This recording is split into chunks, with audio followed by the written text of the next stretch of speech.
Shalom. Selamat pagi Bapak Ibu Saudara yang dikasihi Tuhan.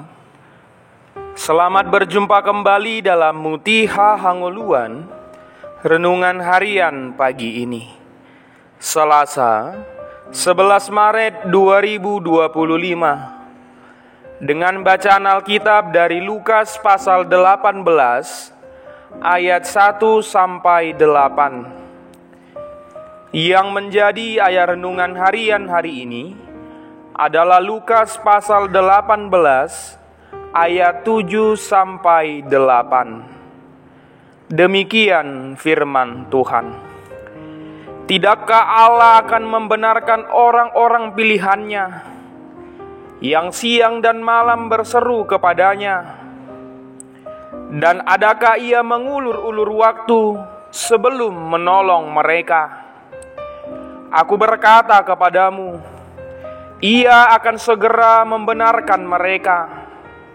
Akan tetapi, jika Anak Manusia itu datang, adakah ia mendapati iman di bumi? Doa nafas kehidupan.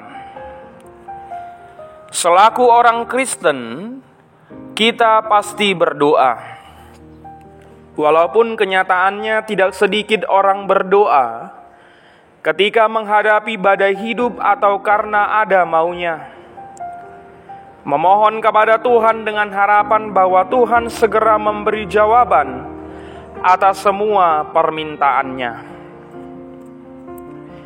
Di sisi lain, ada orang Kristen menjadi malas atau suam-suam kuku dalam berdoa karena merasa letih menanti jawaban doa yang tak kunjung tiba.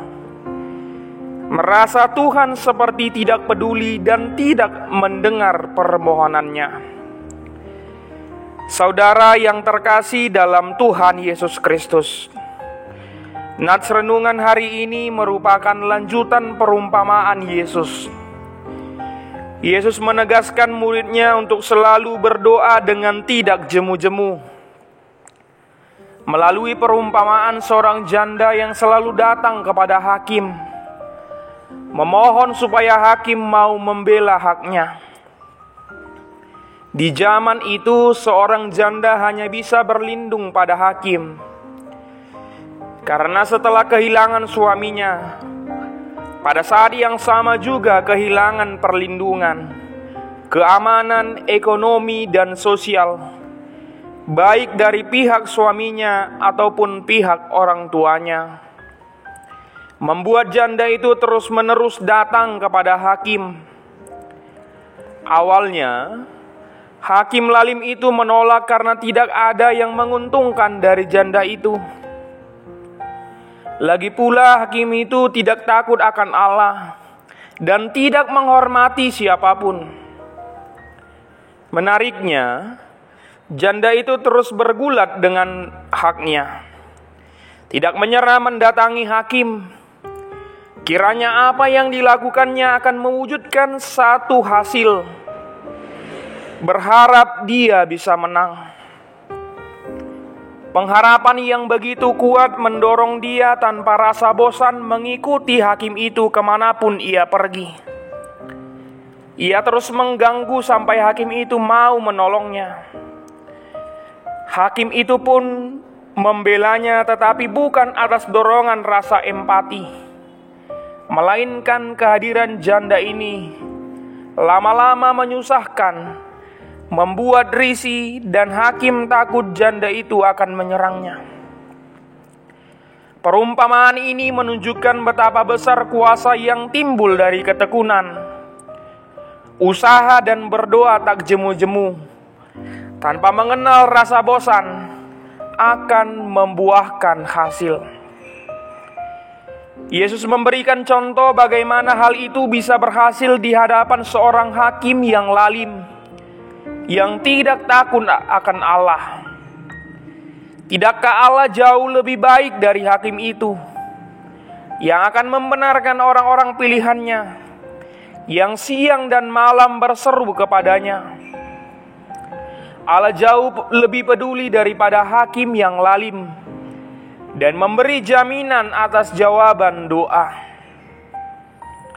Jauh sebelum kita meminta, Allah sudah mengetahui apa yang kita perlukan.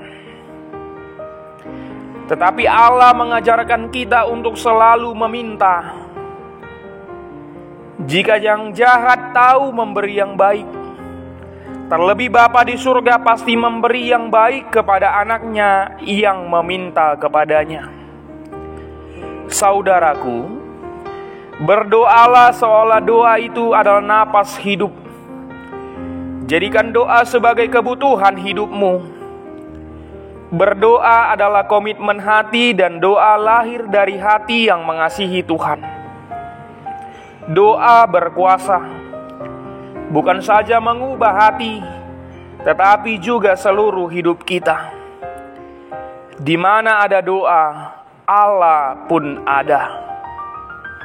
Karena Allah ada di segala tempat, dan Allah itu agung, maka doa pun harus menjadi bagian penting yang melekat erat dengan hidup kita. Orang yang memiliki pengharapan, dia akan tetap berdoa. Sekalipun doanya mungkin belum terjawab. Sebaliknya, berhenti berdoa berarti kita meragukan kebaikan dan pemeliharaan Allah.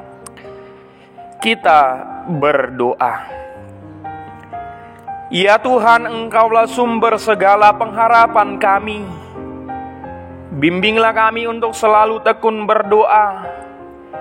Biarlah melalui Roh Kudus-Mu memimpin kami berdoa sesuai dengan kehendak-Mu, agar kami tanpa rasa bosan dan tidak menyerah mengekspresikan iman kepada Tuhan melalui ketahanan berdoa. Amin. Renungan harian hari ini ditulis oleh calon pendeta Reski Buntora Situmorang STH. Demikianlah renungan harian hari ini. Selamat beraktivitas, Tuhan Yesus memberkati. Shalom.